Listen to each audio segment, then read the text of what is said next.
Libertad de expresión bajo el ataque de la censura, la desconfianza, la violencia. Hoy el periodismo o la comunicación de hechos a través de cualquier medio se vuelve un riesgo.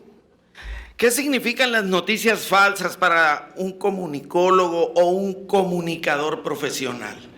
¿A quién le debe de importar la violencia contra periodistas? ¿Qué futuro les espera a los profesionales de la comunicación, sean de la carrera que sean? ¿Qué papel juega la crisis económica? ¿Existe la libertad de expresión en Sonora, en Ciudad Obregón? Buenas tardes. La Universidad La Salle Noroeste les da la cordial bienvenida al panel Libertad de expresión bajo ataque, que forma parte de las actividades de las sextas jornadas de Ciencias Sociales y Humanidades denominadas Pensamiento Crítico para la Transformación Social. Esta tarde me complace presentar a los comunicadores invitados. Inicio con Claudia Guadalupe Pérez, licenciada en Ciencias de la Comunicación, ha trabajado en prensa, radio, en los medios digitales. Es actualmente corresponsal nacional de Radiorama y ha trabajado en algunos medios locales como Tribuna, Diario del Yaqui, ha estado en Radio Fórmula y Grupo ASIR. También ha sido maestra. El aplauso para Claudia Guadalupe. Gracias, Claudia. Les presento a Rosalía Torres, periodista independiente, directora de Grupo Larsa Comunicaciones, 14 años de experiencia en radio, creadora de Digital o Digital Army. Conduce actualmente el podcast Lo que es y colabora en medios estatales y en Telemundo. Gracias, Rosalía.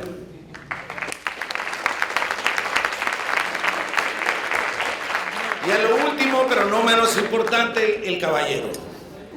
Estoy hablando del licenciado Jesús Balmaceda, licenciado también en Ciencias de la Comunicación, ha trabajado en Telemax, Radio Sonora, ESPN, TV Azteca, Uniradio, Radiorama y es pionero en transmisión de noticias por plataformas digitales. Ha trabajado en Radio Éxodo y está estudiando a estas alturas del partido en su maestría en marketing digital. Bienvenido, gracias. La mecánica. Cada uno de nuestros invitados dispondrá de 20 minutos para realizar sus exposiciones iniciales. Máximo, ¿sí? Les estaremos informando sobre el estado de su tiempo de participación con los señalamientos que se encuentran aquí con su compañera. Tiene unas manitas de colores. ¿Sí? El color verde es que ya iniciamos, el amarillo que van 18 minutos y el rojo que se acabó el tiempo, que son los 20 minutos. Una vez terminadas las intervenciones, estaremos aceptando preguntas del auditorio. Para ello, deberemos levantar la mano para hacerles llegar el micrófono correspondiente. A continuación, sin más preámbulos, cedemos la palabra en primer término a Claudia Guadalupe Pérez. Empezamos contigo, Claudia. Bueno, 5-4. Okay. Buenas tardes, qué gusto saludarlos. Gracias por esta invitación de la Universidad de La Salle. Ángel, gracias por el recibimiento y a los compañeros panelistas con los que habremos de compartir en esta ocasión. ¿Ya inicié? No vi la manita. Ok, perfecto. Es que estoy... ahí está, ahora sí, ya inicié. Ok, libertad de expresión bajo ataque es el contexto que nos tiene esta tarde. Y bueno, yo les quiero platicar del contexto desde lo nacional hasta lo local, haciendo un paso por los datos oficiales y por los otros datos, los que manejan las organizaciones de periodistas que en los últimos años se han formado en México precisamente ante la situación de violencia y esta guerra que estamos viviendo en el país y que nos ha dejado pues muchas bajas en el ejercicio periodístico. Hablar de libertad de expresión es hablar del artículo 6º y 7º constitucionales y del artículo 19 de la Declaración Universal de los Derechos Humanos, que hablan pues de esta libertad. Pero hablar de libertad de expresión en México es remitirnos a una lucha diaria por hacer cumplir estos mandatos, que arropan no solo a quienes laboramos en medios de comunicación o ejercemos el periodismo, sino también a la población en general. En México, en Sonora y en Cajeme, les comento que no es fácil ejercer este derecho en su plenitud. Grupos de poder económico, político y delictivo son los principales opositores a la manifestación de las ideas, más si estas van arropadas de elementos que sustenten los dichos. Porque hay que entender que hay una diferencia entre libertad de expresión y el uso de esta libertad para atacar o buscar beneficios personales. México está catalogado como el país más peligroso para el ejercicio periodístico ante el creciente número de periodistas desaparecidos o asesinados en el ejercicio de su labor. Organizaciones como Artículo 19, con sus oficinas regionales para México y Centroamérica, Amnistía Internacional México, CIMAC, Red Nacional de Periodistas, Propuesta Cívica, entre muchos otros que ustedes podrán encontrar, se han dedicado a documentar la situación que se vive en el país y llevar el tema a los planos internacionales ante la nula respuesta de las autoridades mexicanas. ¿Qué amenazas son las que enfrenta el ejercicio periodístico y quienes pues nos dedicamos a ello? Pues son el acoso judicial, las desapariciones, los homicidios. Son solo algunas de las muchas violencias. En el 2007, o del 2007 a la fecha, Propuesta Cívica, una organización de la sociedad civil, ha documentado 150 periodistas asesinados y 14 desaparecidos en el país.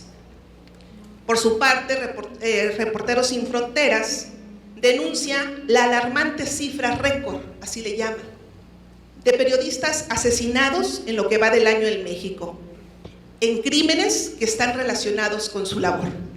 Este año o este inicio de año ha sido un duro golpe para quienes ejercemos el periodismo en nuestro país. Comenzamos con Juan José Luis Gamboa, compañero de Veracruz, asesinado el 10 de enero. Margarito Martínez, fotoperiodista en Baja California, el 17 de enero. Lourdes Maldonado, compañera, amiga, asesinada el 23 de enero en Baja California. Roberto Toledo Barrera, el 31 de enero en Michoacán. Eber López Vázquez, 10 de febrero en Oaxaca. Jorge Carmona Zazueta, 25 de febrero en Sonora. Y ayer, mientras escribía estas líneas para dar este contexto, pues llegaba la alerta. Asesinaron a Armando Linares, en Michoacán. Y esto es solamente lo que va de este 2022. Según el cómputo de Reporteros Sin Fronteras, México es el país más mortífero del mundo para la prensa, con 7 asesinatos registrados el 2021.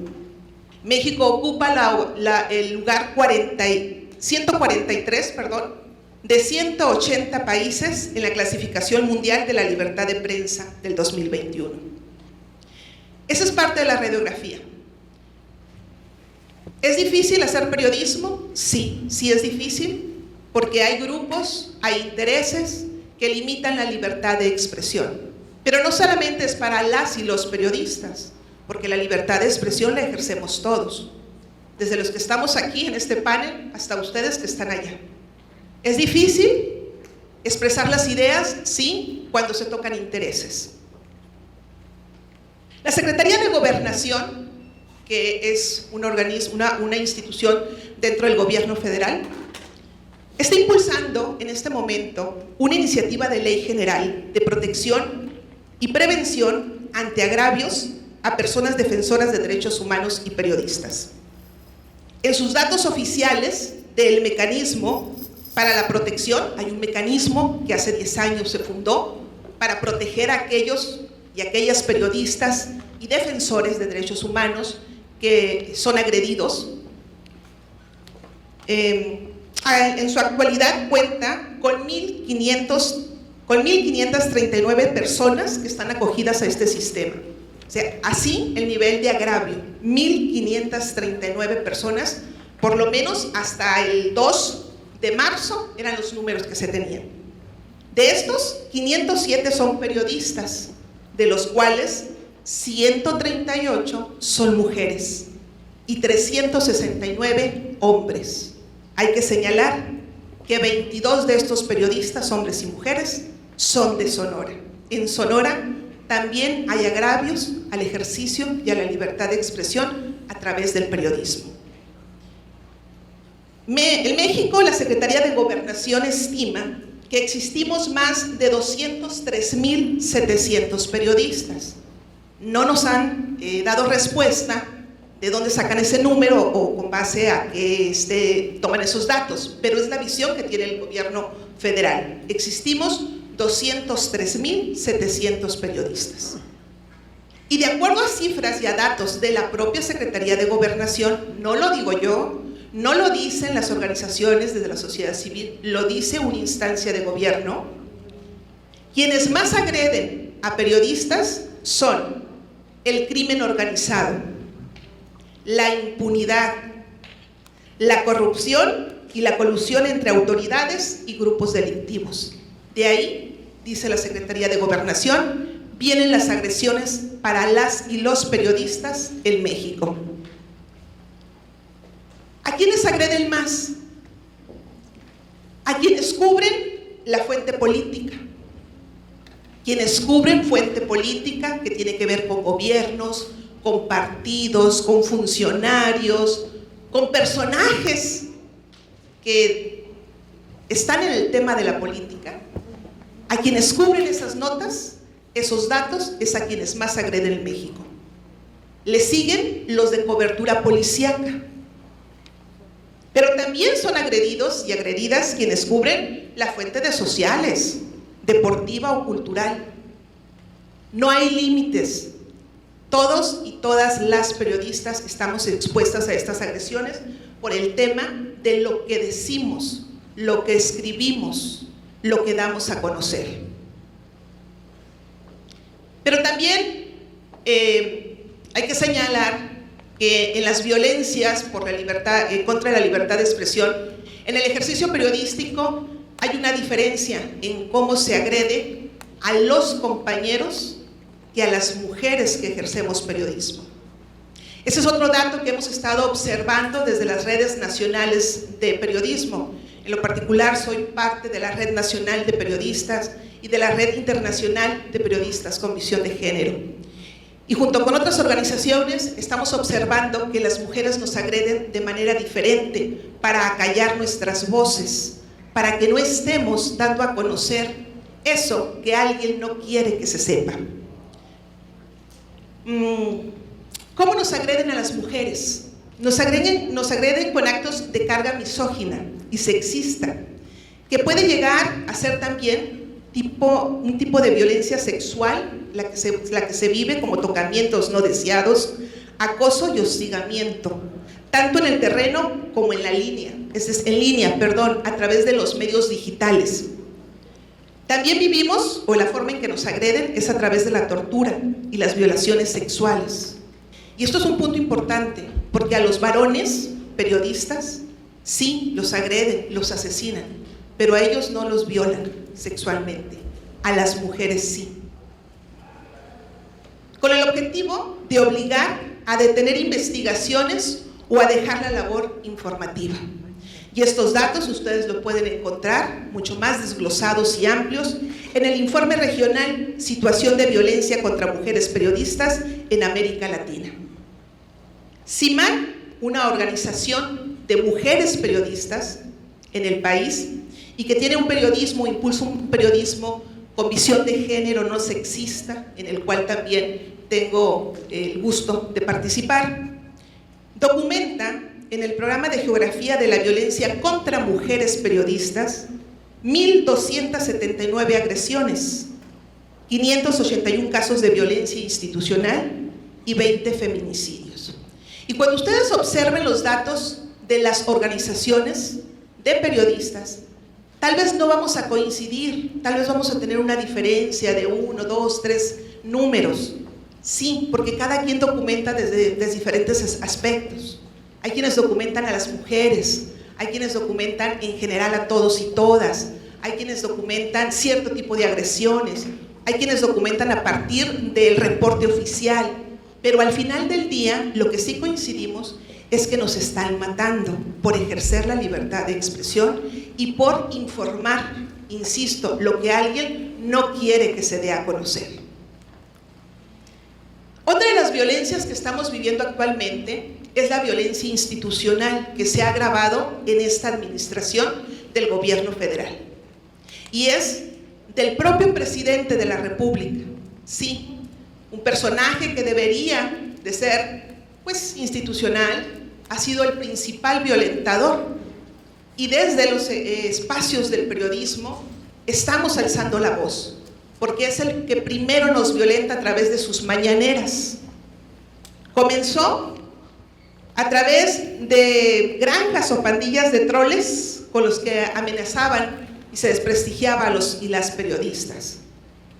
Después, con esta guerra contra algunos periodistas, pero que nos suma a todos y a todas, a limitarnos el ejercicio de nuestra labor. Por ejemplo, el castigar a quienes no cumplen con los parámetros del gobierno en una rueda de prensa, ¿no? Y de acuerdo a los datos también que tenemos de la propia Secretaría de Gobernación, quienes más agreden a periodistas son los funcionarios y las funcionarias públicas. Desde las instancias de gobierno es de donde más se tienen violencias contra las y los periodistas. Y no es porque les caemos mal, no es porque no les dimos el saludo, no, es porque simplemente, como dicen ellos, metemos la nariz donde no se debe. De ahí pues, en esta radiografía nacional, les comento que Cajeme y Sonora también pasamos por una situación muy similar. La diferencia es que aquí en Sonora tal vez no tenemos números tan altos en agresiones porque hemos sabido autorregularnos. ¿Han escuchado ustedes hablar de la censura y la autocensura? Pues muchísimos periodistas en Sonora es lo que hacemos, nos autocensuramos para subsistir y sobrevivir. Algunos más lo logran, muchos de ellos han tenido que salir del Estado para poder hacer un ejercicio más pleno de la investigación y de la voz de lo que sucede en el Estado de Sonora. Pero de eso, si quieren, platicamos más adelante, en preguntas y respuestas. No sé cómo va mi tiempo, no he visto ninguna manita, me quedan 4 minutos. Bueno, pues en ese sentido, yo cerraría invitándolos a... Aquí está. ¿Cuál es el reto para el ejercicio de la libertad de expresión? Bueno, el reto es podernos expresar libremente, pero no solamente las y los periodistas, no, que el poder expresarnos libremente también sea un ejercicio de las y los ciudadanos y de los líderes, las líderes que están aquí presentes, porque al final, si cada uno está aquí, es porque hay un liderazgo en cada uno de ustedes y tienen una voz, y esa voz se tiene que escuchar. Y tenemos que trabajar por eso en conjunto, porque la libertad de expresión y lo que marca la Constitución y los derechos humanos se cumpla, y se cumpla a cabalidad. El Estado mexicano, desde el 2009, tiene 104 recomendaciones por parte de la ONU en materia precisamente de libertad de expresión, periodismo y defensores de derechos humanos. Y hasta el momento el gobierno federal no ha logrado dar respuesta a ninguna de estas observaciones que le hace la ONU junto con otras organizaciones internacionales que en su momento se han sumado a estas voces. ¿Por qué? Porque el México es el país más peligroso para el ejercicio periodístico. Tan peligroso que hace algunos años las aseguradoras no nos querían vender seguros, porque decían, los van a matar. Gracias.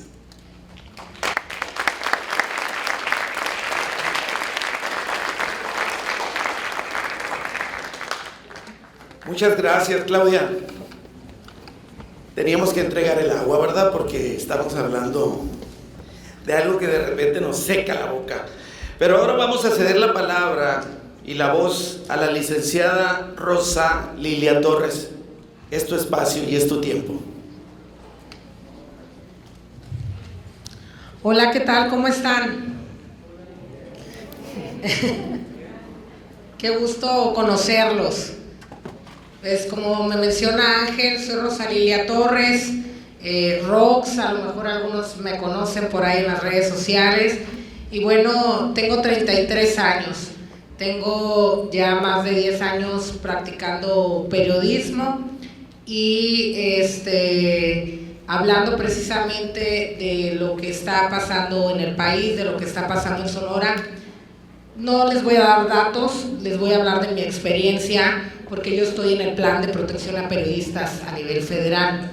Yo formo parte de este programa por distintas amenazas que he tenido a lo largo de mi carrera. Y de esa experiencia es la que yo les quiero hablar, de lo que yo he vivido, no de la experiencia de alguien más, porque nadie me la va a platicar. Yo sé lo que es recibir amenazas por tu labor, tomar la decisión de no sacar un trabajo por las amenazas y muchas cosas que me han pasado. Uno de los casos más importantes que me sucedieron en un momento fue como después de que sacaron, para ponerlos en contexto, les estoy hablando de hace 8 años quizá, a una persona del ejército de aquí del 60 Batallón, le sacaron una narcomanta en donde lo involucraban con grupos criminales. Un día, estando yo en mi oficina, yo tengo tiempo con un medio independiente que se llama Mundo Real Noticias. Estando yo en mi oficina en un martes por la mañana, llegó el ejército por mí y me subió a la camioneta. Nos llevaron a varios compañeros, entre ellos uno que después fue encontrado embolsado en Empalme, Marcos Ávila, que también él perdió la vida. Entre ellos iba yo, era la única mujer. Nos llevaron a reventar un narcolaboratorio de un grupo criminal en el estado de Sonora. Fuimos 6 compañeros quienes íbamos en ese vehículo, y a mí precisamente me subieron en la camioneta con el capitán al que habían denunciado. Yo solamente pude mandar un mensaje a mi mamá y decirle, pues no sé qué me va a pasar, pero pues así pasó, ¿no? Nos llevaron, estuvieron ahí. Al final, nomás era para que viéramos las labores que ellos estaban haciendo en este lugar. De eso, al final nos pidieron no sacar nada, pero solamente era para que viéramos el poder también que maneja el Estado. Al final, pues ellos deciden cuidarte o no, también. Entre muchas otras cosas, las cosas que vives, o si alguno de ustedes quiere ejercer el periodismo, es encontrarte con la necesidad de las personas porque tú relates una historia. Antes de llegar aquí con ustedes, vengo de la casa en la Urbivilla, en donde encontraron 20 cuerpos, 20 osamentas. Fui a llevarles comida a las buscadoras, y este próximo viernes vamos a promover una oración en ese lugar. A lo mejor no me toca como periodista, pero a lo que voy con lo que les estoy diciendo es la necesidad que tiene la sociedad y los ciudadanos por decirle a las autoridades las vivencias que se están teniendo. Yo no sé cuántos de ustedes sean de Ciudad Obregón, cuántos sean vengan foráneos, pero al menos aquí la sensación en Cajeme de inseguridad es altísima. Estamos en segundo lugar a nivel mundial como el municipio más violento. No es cualquier cosa haber llegado ahí. En cualquier sociedad civilizada, lo que acaba de suceder en Urbivilla fuera un escándalo. Hemos normalizado tanto la violencia que también hemos normalizado la violencia contra los periodistas. Y así como cuando ustedes ven una nota roja que mataron a fulanito de tal, luego piensan, andaba involucrado, es lo primero que piensan. Pues también están llegando a normalizarse la violencia contra los periodistas. ¿Qué habrá sacado que lo mataron? Es lo primero que piensa la gente. Hay un compañero mío, Ricardo López, que fue ejecutado el día de su cumpleaños en Guaymas. Un año antes de que a él lo ejecutaran, él vino de Guaymas a Obregón y hizo una manifestación en la fiscalía diciendo lo que estaba pasando por un video que él había sacado, que involucraba a las autoridades, pidiendo ayuda. Lo metieron al plan de protección a periodistas y duró un tiempo aquí en Obregón, y el día de su cumpleaños va a Guaymas y lo ejecutan afuera de un supermercado. Era un gran periodista de investigación, una persona ejemplar en el periodismo de los que lo conocimos, y hasta el día de hoy, por darles un ejemplo, la impunidad perdura porque las autoridades del gobierno del estado no dicen nada. Y a ese nivel es el que llegamos. En el caso mío, no solamente ha sido violencia por parte de personas que a lo mejor les incomoda lo que estamos diciendo, sino también de la violencia política que podamos tener. Era un proceso electoral y yo estaba a punto de publicar un reportaje que involucraba a un candidato. Esa tarde mandaron a golpear a un reportero mío, le quitaron el teléfono, lo golpearon, lo amenazaron y le dieron un mensaje para mí. Por supuesto que la decisión que tomé fue no sacarlo. Me pusieron seguridad, duré 6 meses con seguridad. Me dejaron un mensaje, me rayaron en mi carro un mensaje, y ese reportaje nunca salió. Y es un político que estuvo en funciones aquí. Y son de las muchas cosas que podamos decir y que podamos señalar.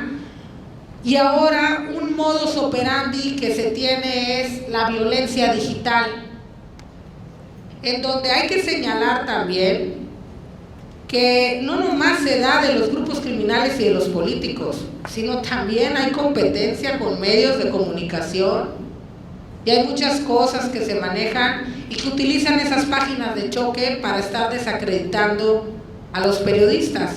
Y más, les encanta desacreditar a las que somos mujeres. En mi caso, tengo tiempo con violencia digital y tengo puesta una denuncia en la fiscalía por violencia e intimidación agravada. Y tengo muchas cosas que pudiera platicarles, pero de verdad no quiero yo desanimar a que ustedes puedan practicar el periodismo, porque también el periodismo tiene algo muy bueno. Así como el policía decide ser policía, el médico en tiempos de pandemia decide ser médico. Al que nos gusta ser periodista, al que nos gusta ser comunicador, es una decisión de vida. La tomas o la tomas. En mi caso no existe la autocensura. En mi caso no. Que si tengo miedo, sí he tenido miedo. Y el primer miedo que tuve fue cuando me volví mamá. Fue cuando dije, yo decidí ser periodista, pero mi hija no. Mi familia no. Y ese es el tema, ¿no?, que radica en los que lo ejercemos. Pero al final, si tú decides ejercer esta labor, siendo un comunicador de radio, un locutor, siendo un periodista independiente, siendo camarógrafo, siendo fotógrafo, haciendo fotografía periodística, lo que tú quieras hacer, un comunicador social, si lo vas a hacer, hazlo bien. Y un consejo que yo les pudiera dar es que lo primero que te vas a topar si trabajas en un medio tradicional o trabajas para algún patrón como periodista, es que te van a censurar por las líneas editoriales que tienen los medios de comunicación. Y muchas veces no terminamos sacando trabajos periodísticos no porque el gobierno te habló y te censuró, sino porque no le conviene al medio donde tú trabajas. Esa es una realidad. No nomás hay que hablar del riesgo del narco, del riesgo político, sino hablar también de lo que pasa dentro de los medios de comunicación. Muchas veces yo dejé de sacar reportajes porque no le convenían a la empresa donde yo trabajaba. Por eso, cuando salí, fui lo primero que me dije a mí misma: vamos a seguir sacando las cosas, le pese a quien le pese, independientemente de lo comercial. La gente tiene que saber las historias que están pasando. Y eso es algo que también se tiene que decir. En su momento, también en mi experiencia, les pudiera relatar, una vez que viví el riesgo no nomás de lo político, sino el riesgo de lo comercial. Yo saqué un reportaje que fue nacional e internacional, porque fue internacional, el New York Times lo publicó, se llamó Agua por Cerveza, y yo hablaba de la planta que se instaló aquí en Obregón de Constellation Brands. Como dice el nombre, yo relataba que las zonas aledañas a donde se había puesto la planta estaban dejando sin agua a las comunidades. Es aquí, les estoy hablando de aquí. El reportaje fue aquí, en la planta de Obregón. El reportaje, antes de que yo lo sacara, tomé una decisión, hablé con el dueño de un medio de comunicación y le pedí de favor que a una colega le hiciera una pregunta al presidente de la República antes de que el reportaje se hiciera público. Porque yo sabía que haciéndolo público ya no iba a hablar el presidente de la República de ese tema, porque iban a meterse tantas manos. Fue un viernes cuando una reportera le preguntó en la mañanera al presidente sobre la situación que estaba pasando aquí. El presidente habló del tema, dijo que lo iban a checar, que si se trataba de afectar comunidades, él, lo mismo que con la planta en California, iba a ser aquí, él no iba a permitir que afectaran a la gente, así lo dijo en su momento. Y se hizo tanto escándalo que todavía yo no sacaba el reportaje y ya el distrito de Riego ya había hecho una rueda de prensa al día siguiente. Ya la gobernadora quería hacer una rueda de prensa, Jorge Vidal Ahumada también, el que era el secretario de Economía, y el reportaje todavía no salía. Pero como el presidente de la República ya lo había tocado el tema, ya todo el mundo quería saber de qué se trataba. El reportaje terminó saliendo bajo una presión tan grande que quien está aquí, que me acompaña, Malvin, no me va a dejar mentir, yo me tuve que ir 3 días del estado por las amenazas y las presiones que empecé a sentir, y estando donde estaba guardada, desde ahí lo publiqué. Y ya después, ya vi que la reacción no fue como fue los 3 días previos, pues ya volví. Pero tomé la decisión de hacerlo porque era mucha la gente que estaba involucrada en esto y que quería que se supiera la historia. Y esas son las cosas, y esos van a ser los retos que todos los días ustedes se van a topar si se quieren dedicar a eso. Y a veces hay que decidir, si saco esto, ¿qué puede pasar? Y ahora ya hay leyes que nos piden censurar esto, poner el nombre de pila, no mencionar esto, la foto difuminarla, el tema de la presunción de inocencia, el tema de cuidar la violencia. Yo he sido demandada, fui demandada en las elecciones pasadas por violencia de género de una candidata, por decir que el acto que había hecho en un debate era de una payasa, de una vil payasa. Yo apliqué violencia de género y me puso un demandón que no prosperó.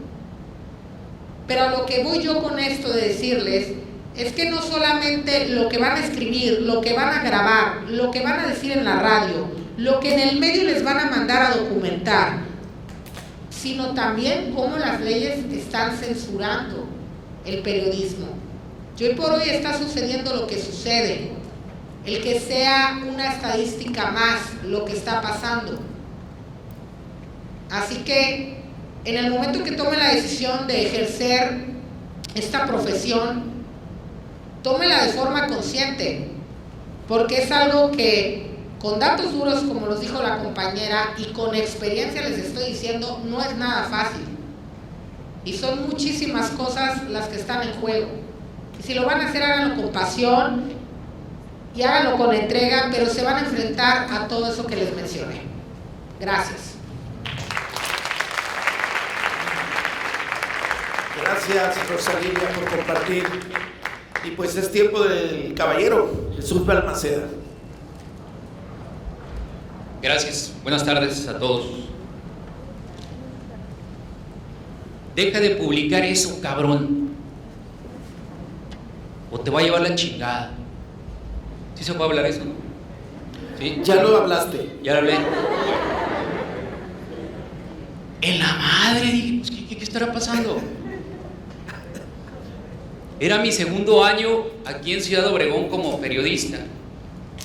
Y yo venía de hacer deportes. Yo trabajaba para ESPN, trabajaba en Sports Center. Nunca me había dedicado al tema de las noticias, ni tampoco pensaba en aquel momento que me iba a dedicar a las noticias.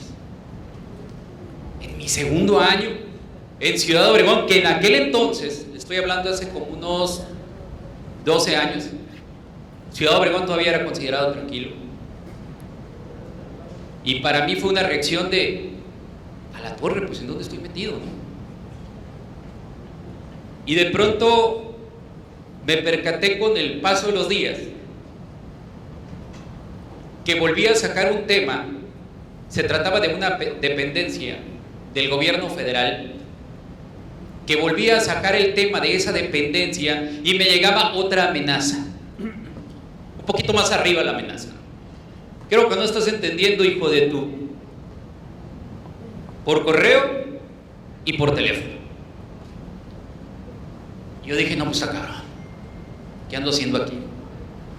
Posteriormente agarré una cámara y me fui rumbo a Vica, justamente en ese entonces también. Y era de las primeras ocasiones que llegaba la autoridad. Había una fiestecita donde había gente de dudosa procedencia laboral, y se me acerca uno y me pone el dedo en las costillas. Yo quiero pensar hasta estas alturas que era un dedo, que si era otra cosa, pues ahí quién sabe cómo era ahí. Y me dice el amigo, pobre de ti que saques algo. Y yo, muy picudo, en aquel entonces la hacía de muy picudo, ¿no? Porque quería demostrar que el periodismo, como nos habían enseñado en la universidad, íbamos a ser bien chingones, íbamos a cambiar la manera de hacer periodismo. Y me la creí. Y cuando le digo al compita, pues yo lo voy a sacar. Y de pronto veo que 2, 3 changos ahí se me acercan también. Pues yo creo que a lo mejor no la saco, ¿no? La neta, yo creo que, hey, borra el cassette, ¿no? ¿Sabes qué? Ahí está el cassette, aquí no pasó absolutamente nada. Fue la segunda advertencia. En la primera se me pasó a decirle así rápidamente que la primera es la que te da más miedo. Y si no reaccionas ahí, quién sabe cómo te vaya más adelante.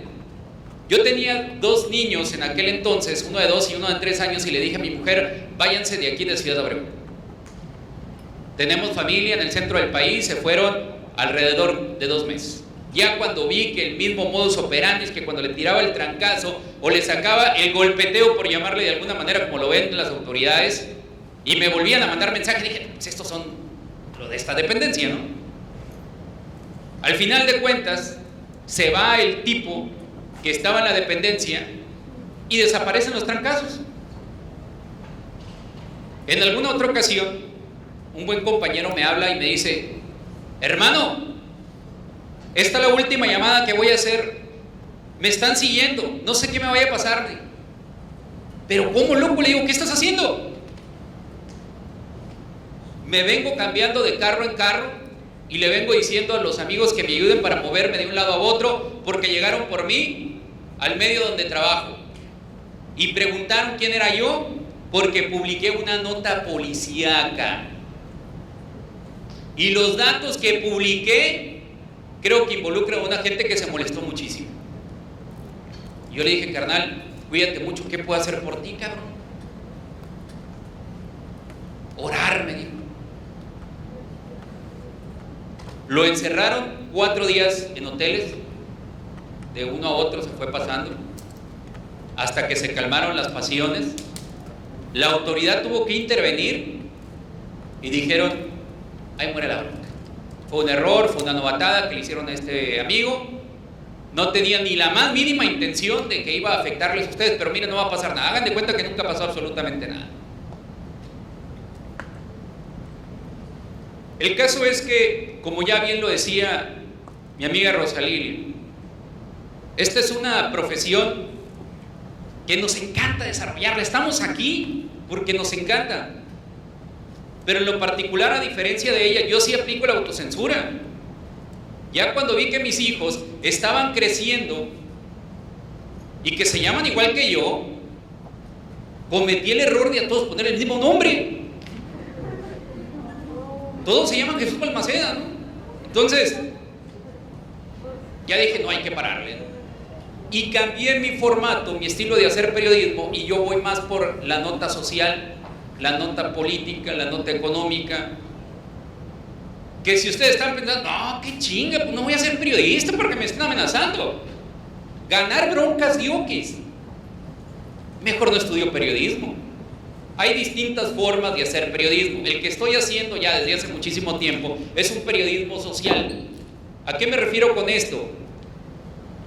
Es que nos dedicamos, desde la parte donde estoy yo, le presumo una anécdota así de manera rapidísima. Hace un mes fui a hacerle una nota a una señora que, cuando estaba haciendo mucho frío, llego y le pregunto a la señora, que vive evidentemente en una casa de cartón, sus paredes eran de cobijas, le hago el reportaje. El otro día se reporta a la autoridad y me dicen: Jesús, vimos la nota que tú hiciste y nos comprometemos a hacerle una casa de concreto, chiquita, 2 cuartitos, pero va a ser de concreto de aquí en adelante.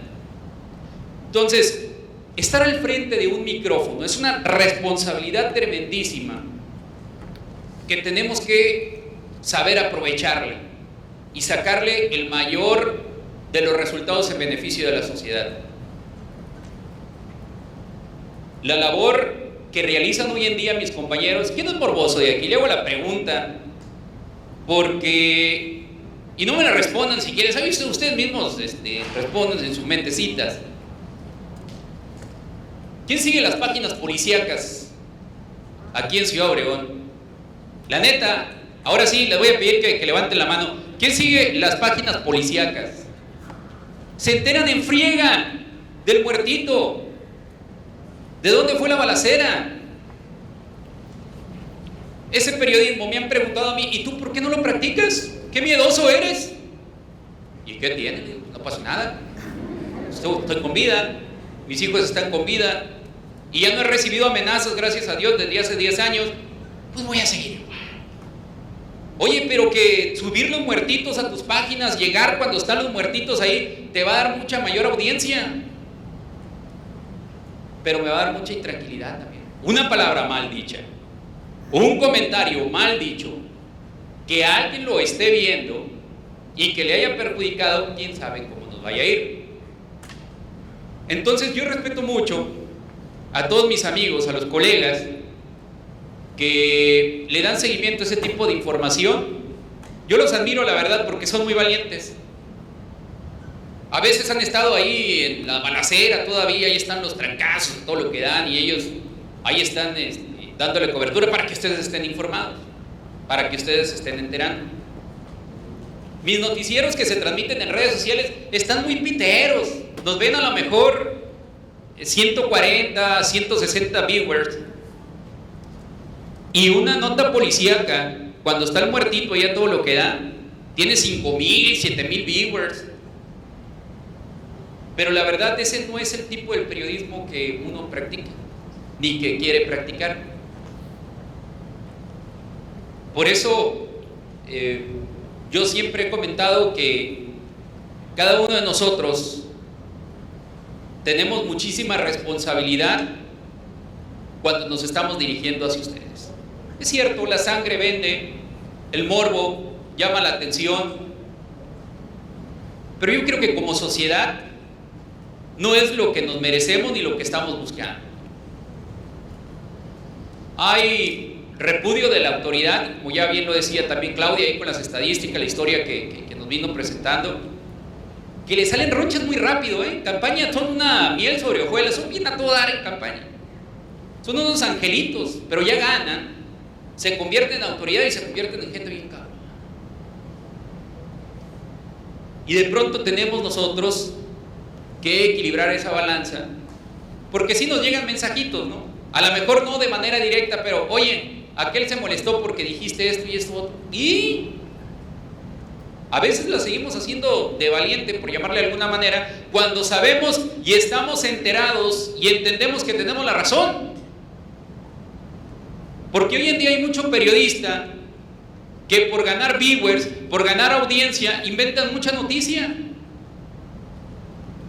Y nosotros tenemos la responsabilidad y la ética como profesionales que somos de la comunicación, de hablar siempre con la verdad y con la objetividad.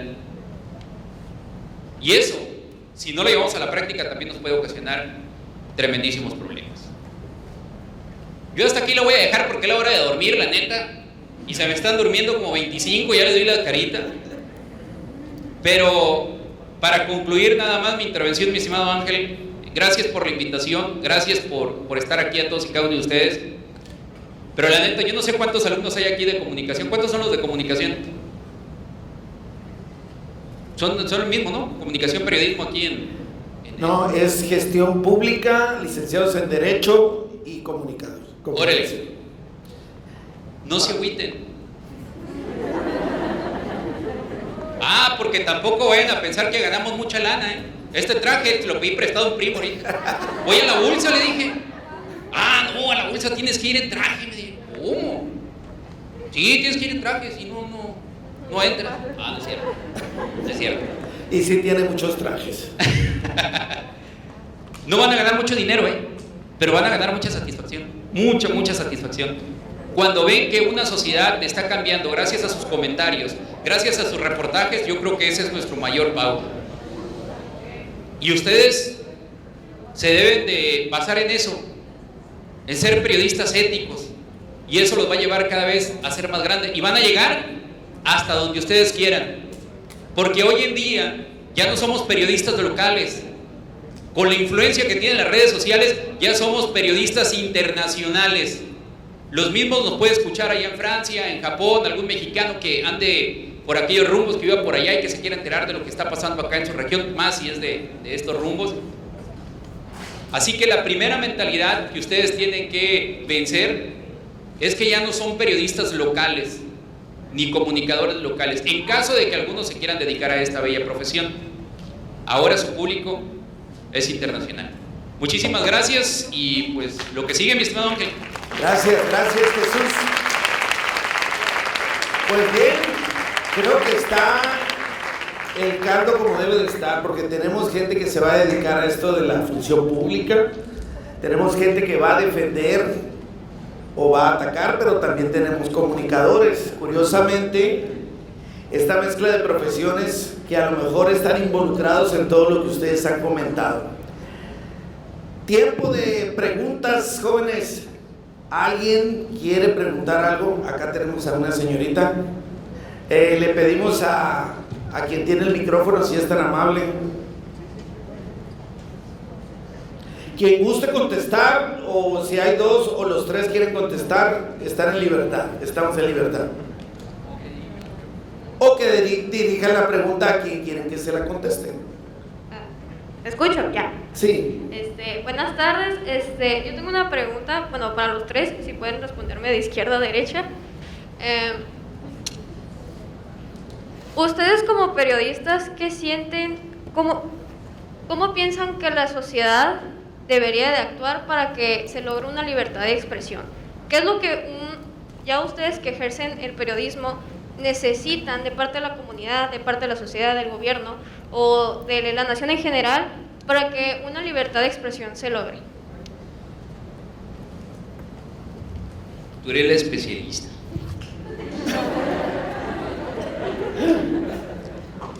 Esa pregunta desde hace algunos años la estamos analizando, pero sin duda no es estigmatizar el ejercicio periodístico. Ese es uno. 2, ser conscientes que la libertad de expresión no es algo exclusivo de quien se dedica a la comunicación o al periodismo. Aquí estamos 3 personas que hemos hecho carrera, hemos decidido transitar por el periodismo y hemos hablado de periodismo y comunicación, pero al final la libertad de expresión es de todas y de todos. Y si no defendemos, eso sí, los y las periodistas y los comunicadores son quien más ejercemos o más visualizado está el trabajo de ese ejercicio. Si no defendemos el ejercicio periodístico, ético, profesional, estamos yéndonos a un país, o vamos a llegar a un país donde ni ustedes van a poder ejercer esa libertad. Ese es el gran riesgo que tenemos. Necesitamos que desde la sociedad, primero, seamos conscientes que la libertad de expresión es de todos y todas. 2, que es un derecho universal. No es un permiso que nos da una autoridad. Eso es bien importante. Y que en la medida que ejercemos nuestra libertad de expresión, vamos a tener un país, un estado, una sociedad más libre, democrática, y créanme, vamos a disminuir la corrupción, la impunidad, que es lo que, si se dieron cuenta en el diálogo, cada quien con tus historias, que pueden ser contrastantes, en todos hubo una línea que atravesó estas historias. Impunidad, funcionarios, gobiernos, personas que no quieren que se cuente lo que está sucediendo. Yo les diría, primero que nada, tomemos conciencia. La libertad de expresión es de todas y todos. Y tenemos que hacer red, sumar unos a otros, ¿para qué? Para defender esa libertad. En la medida que las voces se acallan, las voces del periodismo y de la comunicación, también se está coartando esa libertad. Y se las están coartando a ustedes, que entonces les están limitando su derecho a la información. Y la información es la principal herramienta que tenemos para la toma de decisiones. Gracias. Pues ya dijo todo, ya nosotros qué más vamos a decir. Con eso queda respondida tu pregunta.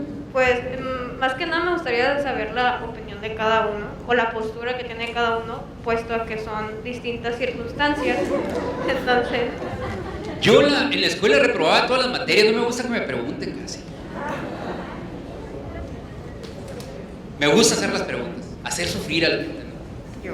Pero bueno, ahorita te respondo con mucho gusto. Amiga, adelante. ¿Quiere ver que Primero me las equivoque? damas. ¿Cómo garantizar la libertad de expresión Para el periodismo. para el periodista? Usted como periodista, ¿cómo se sentiría más segura según la actuación de la sociedad? Me gustaría que la sociedad No puede. apoyara al periodismo. No puede, o sea, ¿cómo garantizas tú tu seguridad? ¿Qué haces tú diferente todos los días para garantizar tu seguridad? Cambias de diferente camino, tienes cierta privacidad en ciertas cosas, es lo mismo. No, somos ciudadanos que la diferencia es que nuestra profesión es ser periodistas. Es lo mismo para los que van a ser abogados o los que van a dedicarse a ser funcionarios. Todos tienen por derecho la libertad de expresarse. La diferencia de nosotros es que escribimos, narramos o comentamos para alguna marca, algún medio de comunicación o en este caso en plataformas digitales. Pero el que todos traigamos celular con redes y demás, como dijo ahorita y abonando a lo que dijo Balmaceda del periodismo internacional, somos una aldea global. donde todos tenemos acceso a las redes sociales. Y si tú estás pasando por una situación en donde estás sufriendo un acto de violencia, o aquí mismo en la ULSA estás en contra de algo que está pasando con una materia, con un profesor, algún sistema de aquí no te gusta, no sé, y quieres manifestar tu opinión, tomas tu celular, subes una historia y todo el mundo se va a enterar. Ahora viene el tema, ¿qué pasa después de subir algo? Te corren, te castigan, no sé qué pudiera pasar, pero todo acto tiene una reacción. La diferencia del periodista es que lo levantan, lo amenazan o lo asesinan, pero no puede el Estado garantizarnos la seguridad al 100%. Ni trayendo guaruras, ni trayendo la policía estatal, ni trayendo la Guardia Nacional. Cuando te quieren hacer algo, te lo van a hacer. El tema es que todos, no nomás los periodistas, tenemos que tomar una decisión cuando vas a publicar, subir o narrar algo. Ese es el tema. ¿Cómo lo vamos a garantizar? ¿Qué debería de hacer el gobierno? Pues en primera ser el principal, dejar de ser el principal opresor. Hay un movimiento que se creó, Todos Somos Loret, no sé si lo han seguido en Twitter. ¿Quién lo ha seguido en Twitter? ¿Han visto? ¿Se han sumado a oír lo que pasa en el hashtag Todos Somos Loret? Cuando todo un órgano de gobierno, todo un presidente, toda una estructura le dedican tiempo a desacreditar un reportaje como el de la mansión de Houston, estamos hablando de que desde el gobierno, como ahorita que lo decía Claudia, desde allá comenzó todo.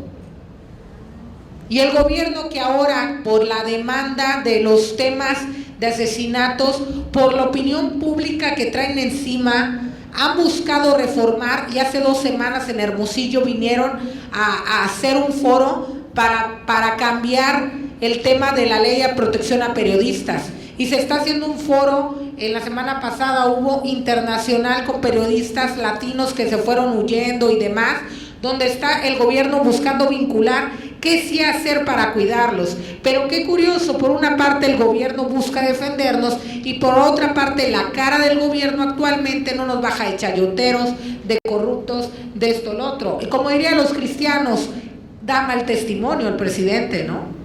Entonces esas personas que van a ser agresores en el futuro, oye, pues si el mismo presidente la aplica, ¿por qué yo no he de hacerlo, no? Entonces es ilógico esas cosas que suceden. La verdad, a lo mejor fue muy cruda mi respuesta, pero es lo que yo creo. ¿Cuál es tu nombre? Perdón, amiga. Atenea. ¿Ar qué? Atenea. Ah, muy bien. Te lo voy a responder con una anécdota así, en caliente y en seco, como dicen los cholos, ¿no? Un policía el otro día me dijo, Balmaceda, ven. Te voy a pasar un tip. Órale. ¿Qué pasó? Oye, ¿ya supiste que lo de la banda de delincuentes que anda haciendo aquí todo el relajo de las matazones son fulanitos? ¡Ey, loco! No me digas nada. No me quiero enterar de nada porque ese ni siquiera son mis temas. No, pero tú eres periodista, me dijo. Y tú ejerces la libertad de expresión, a ti sí te van a escuchar. Sí, pero yo soy de los periodistas medio miedosos. Entonces, la neta, como dices, si yo tengo libertad de expresión, te la ofrezco a ti para que en mi programa vayas y digas lo que tú me quieres contar. Que el grupo delictivo fulanito del tal entró y que son los que traen el relajo. Cuéntalo, le dije. Yo no tengo ninguna bronca, ¿eh? Si quieres te espero el lunes, porque era un viernes en la tarde y me vio saliendo de una tienda de conveniencia, nada, comprando unas bebidas heladas ahí, y el policía quería hacer el cotorreo. Déjate de cosas. Unas peñafieles, exacto. Pero la neta le digo, ve a mi programa y dilo. Sí, exacto. Pero que salga de tu voz, yo no lo voy a decir. Entonces, la única manera de garantizar nuestra protección, desde mi punto de vista, es la autocensura. No meterte con ese tipo de temas. Porque si pensamos que tenemos una libertad de expresión así como tal, pues vamos a morir engañados. Así de fácil. Ok, ¿y alguna otra pregunta, jóvenes? Allá ya tenemos una pregunta. Acá. Gracias. Acá. Atenea allá atrás, mira. Ah, bueno, perfecto. ¿Dónde? Ya había llegado, ¿verdad?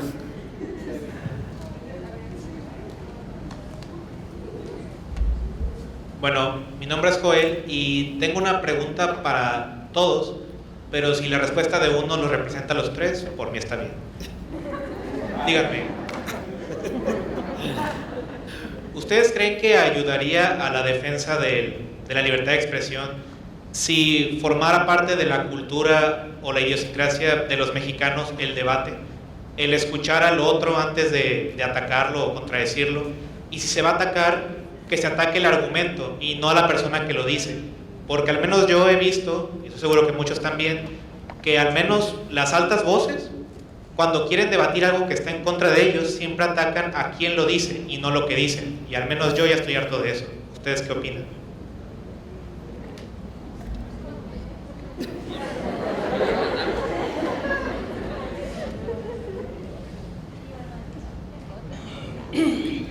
Sí, te diría sí, sí ayuda. Claro que sí ayuda, por supuesto. Pero sobre todo ayuda también ser responsables de nuestros dichos y de nuestro pensar. Ese es otro de los temas que también tendríamos que tomar en cuenta, y el reconocer cuáles son nuestros derechos, cuáles son los derechos de cada uno de nosotros. Pero ¿sabes también qué ayudaría? Reformar o dejar de estar reformando leyes que en lo oscurito están atentando contra la libertad de expresión. Creo que aquí hay gente de derecho, jóvenes de derecho, seguramente tienen el tema. En Sonora se han estado reformando leyes que llevan una palabrita, ustedes lo entienden mejor que uno, una palabrita, que con esa palabra nos dan, como decimos, en la torre en el tema de libertad de expresión. Y regularmente quienes enfrentamos esa situación en primera instancia son los que nos dedicamos a la comunicación y al periodismo. Los y las ciudadanas, cuando la vida los lleva por ese transitar, ahí se topan con este tipo de situaciones. De ahí la importancia, insisto, en el tema de la libertad de expresión. Somos todas y todos. Joel, ¿verdad? Bravo. Bien. Qué agüita la maestra. Encaminados a una persona, pues se nos acaba el tiempo. Sí, para que haya más oportunidad de... ¿Y sabes qué? A la otra los vamos a invitar separados, ¿Y esa onda? ¿verdad? ¿No les gustó? ¿Qué? ¿Alguien más tiene por allá alguna pregunta? Yo Por tengo acá. una pregunta, o sea, pero primero la quiero dar yo y ya voy pasando el micrófono. Pues mi nombre es Dana, estoy estudiando Derecho. Cabe aclarar que yo tenía 3 opciones para estudiar: periodismo, Derecho o para hacer política. No escogí periodismo porque lamentablemente los empezaron a matar. Y es una realidad que muchas veces, no lo digo en un tono burlesco, lo digo porque es una realidad que tristemente vivimos y la sociedad en general no lo visibilizan o no ven la gravedad de las cosas, porque realmente los periodistas escriben la historia. Entonces, pues personalmente yo admiro a Anabel Hernández, supongo que ustedes la conocen. Ella fue amenazada de muerte 2 veces. Y le quiero hacer 2 preguntas, una a Claudia y otra a Rosa Lilia. Primero que nada, a Claudia, ¿usted conoce algún mecanismo de protección a los periodistas que han sufrido de amenaza de muerte, pero que puedan seguir trabajando? Porque yo sé que ustedes están como periodistas porque les apasiona su profesión. Entonces, la ONU sé que tiene un mecanismo de defensa, pero realmente no los deja seguir trabajando. Entonces, ahorita que me responda, si usted le hago la pregunta a Rosa Lilia. México hace 10 años que suscribió y tiene un mecanismo, el mecanismo de protección para personas defensoras y periodistas, y puede seguir trabajando. Este mecanismo lo que hace es estudios de riesgo Cuando una periodista o un periodista es agredido, tiene violencias, puede solicitar a través de las fiscalías, donde pones tus denuncias, etcétera, hay varios caminitos, la protección. Entonces, cuando te suman a este mecanismo de protección, te hacen estudios de riesgo, y esos estudios de riesgos te dan como resultado si puedes seguir laborando en tu espacio, si es necesario sustraerte de ese territorio y llevarte a uno más seguro. Pero también tiene mucho que ver la persona violentada, en este caso el compañero o compañera, que una vez que le dan los resultados decida quedarse o no. Hace la primera semana de marzo precisamente estaba la Secretaría de Gobernación en estos foros en los que tuvimos la oportunidad de trabajar y de participar, y por ejemplo una defensora estaba solicitando que la sumaran al mecanismo, pero lo primero que dice: pero yo no me quiero ir de Sonora, yo no me quiero ir de Sonora, ¿cómo me puede ayudar el mecanismo? Y le dicen ahí la Secretaría de Gobernación: ok, vamos a estudiar el caso, pero que quede claro que ella no se quiere ir, ¿no? Entonces sí hay mecanismos de protección, incluso a nivel internacional. Hay organizaciones desde la sociedad civil, periodistas, que hemos estado trabajando en los últimos 10 años precisamente, y también estamos trabajando en eso, en dar esa protección.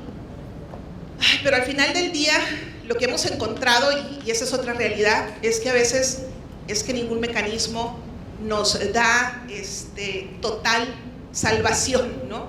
Hemos tenido casos de compañeras y compañeros que aún acogidos a los mecanismos del gobierno federal y en protección también de organizaciones, han perdido la vida. La impunidad, insisto, y esta mezcla entre gobiernos y criminales es lo que nos está también acabando con la vida de las y los compañeros. Vamos con otra pregunta. Sí, nomás voy a complementar lo que dijo Claudia. Precisamente lo preguntaba por eso, porque realmente el gobierno federal era el que estaba en contra de Anabel, pues entonces no existe un mecanismo que proteja como tal al periodista. Y la pregunta para Rosa Lilia era que ¿usted qué propone para...? Usted mencionó que el gobierno, que realmente no se sabía si el gobierno era el que atacaba a los periodistas o los criminales. Entonces, ¿qué propone para destapar esa realidad y que nosotros lo veamos como sociedad de una manera más transparente?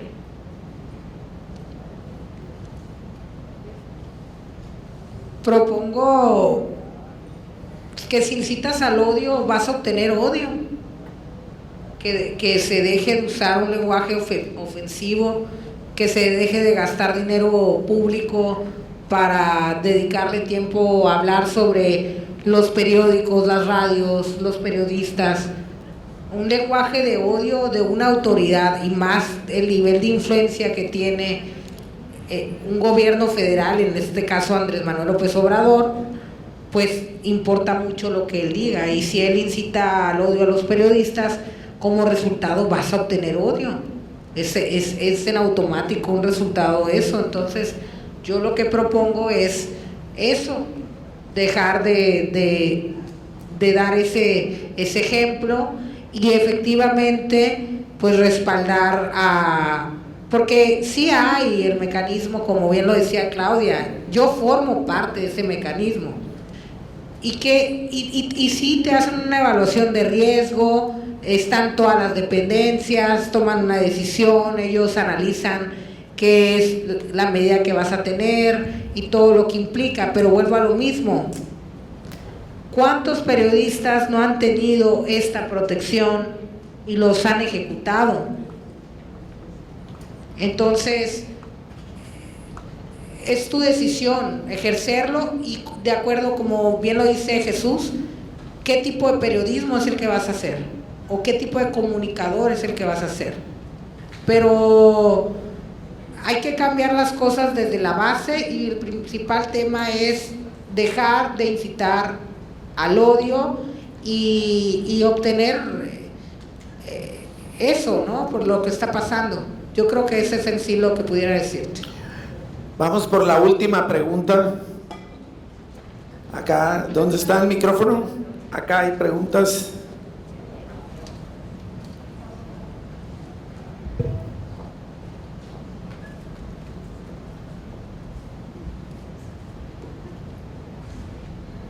Primeramente, muy buenas tardes y muchas gracias por la información que nos han brindado en esta conferencia.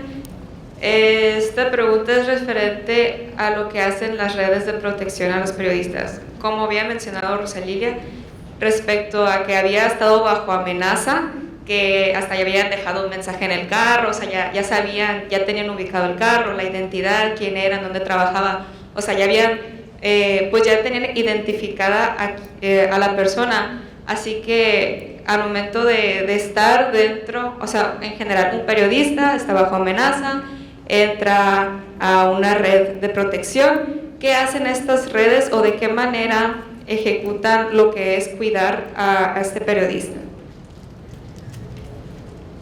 Es que ellos dependen del nivel de riesgo.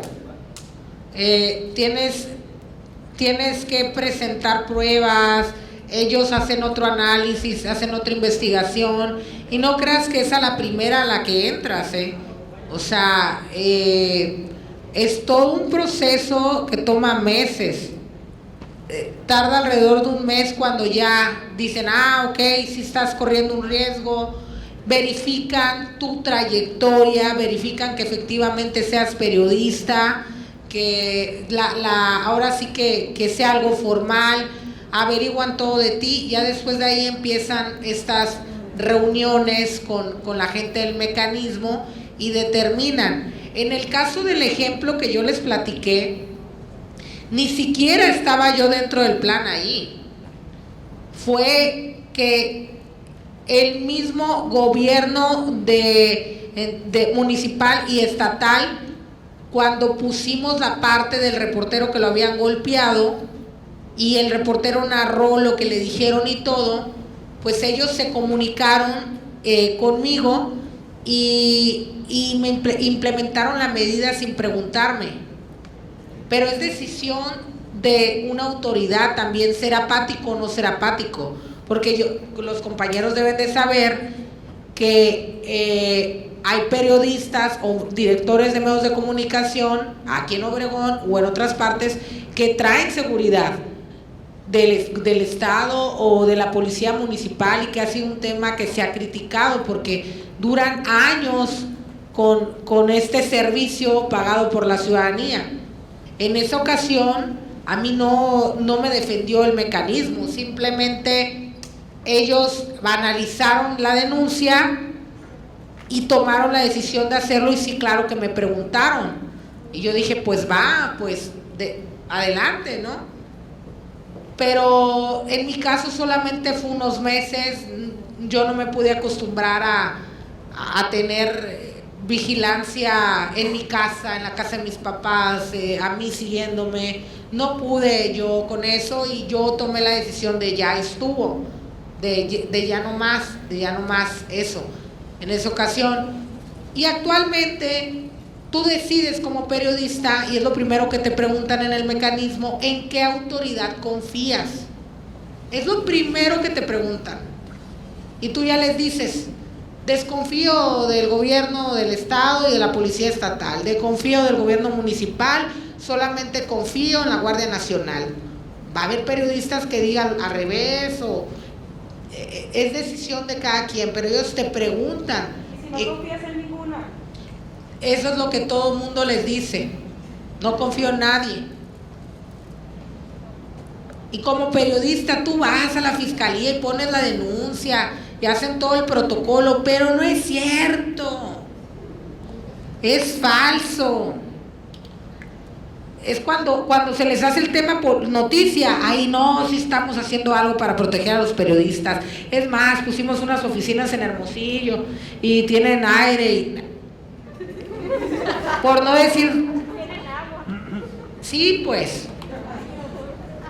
Oye, las guerreras buscadoras, ayer que las entrevistaba cuando estaban sacando los cuerpos, oye, ¿qué le dices al gobierno del estado? Pues Durazo prometió una camioneta, no nos la ha dado. Oye, ¿qué pasó con las oficinas que les prometió Mariscal?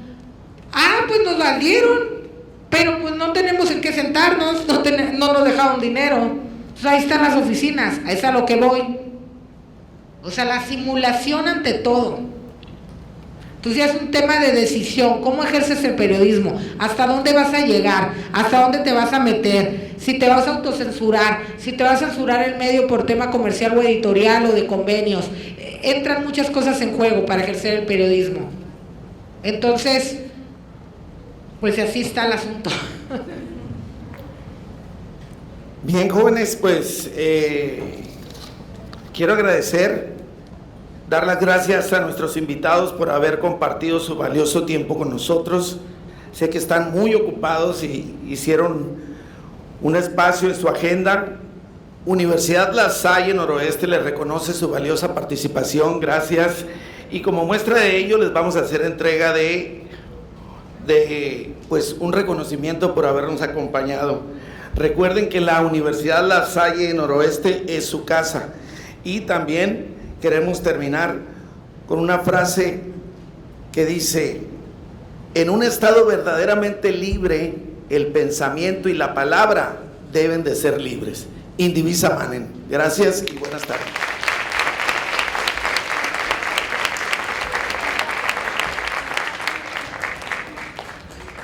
Oye, yo no me quiero ir sin invitar a todas y a todos, porque en algún momento van a salir de esta universidad, van a entrar al tema laboral.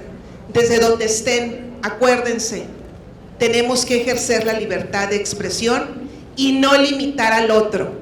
Dice una gran periodista en México: desde que México tiene esta crisis de derechos humanos, la violencia se ha incrementado de manera gigantesca en contra de los y las periodistas. Tenemos que trabajar desde cualquier espacio y trinchera el tema de los derechos humanos, no solamente los abogados o las abogadas, es trabajo de todas y de todos. Gracias por su atención. Gracias, Susa. Gracias, Rosalía, se tiene que marchar. Una foto, Rosy.